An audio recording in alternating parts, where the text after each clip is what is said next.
piece of evidence making up the lintel is that the two things are happening at the same time. The Earth's getting hotter at the same time as an increase in man-made carbon dioxide emission.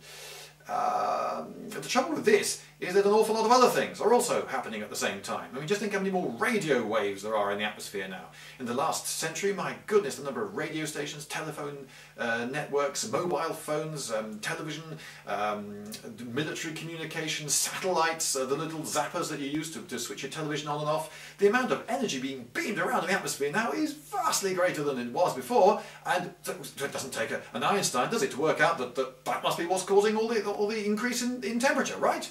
Or maybe it's something else. Maybe it's that, you know, people wear more pink t-shirts. Maybe, actually, two things happening at the same time is no evidence for cause and effect whatsoever, is it? That's just rubbish. All right, let's put the boot on the other foot. Let's say, okay, if we were to look for evidence for this lintel, what would we go out and measure? Well, one thing you can look at is the big word now, paleoenvironmental data.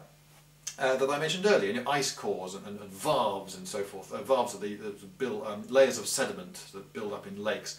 And you can find out, you know, what did the world used to be like? Well, you can actually plot carbon dioxide over time, thanks to evidence that's come out of things like ice cores. And you can plot global temperatures as well from all manner of data, including pollen analysis, for instance, which shows what plants were around.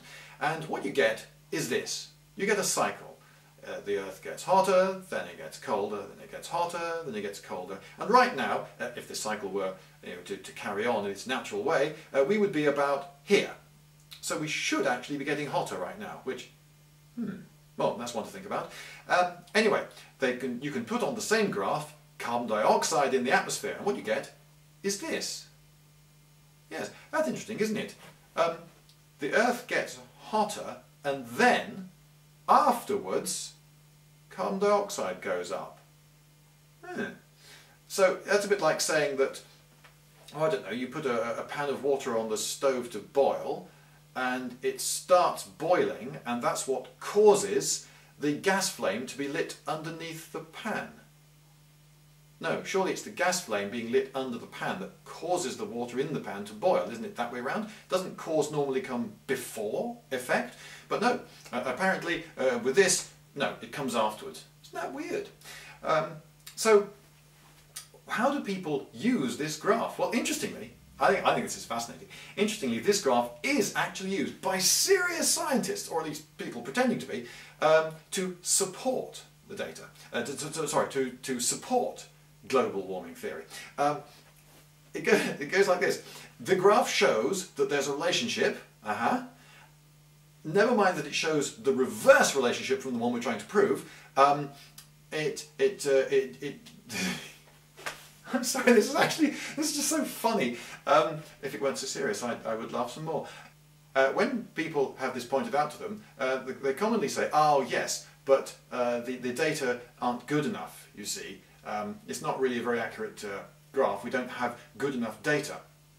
Oh, I see. So you use the graph to support your case, and when it's pointed out to you that actually it supports the opposite of your case, you say that the data that made up the graph aren't good enough.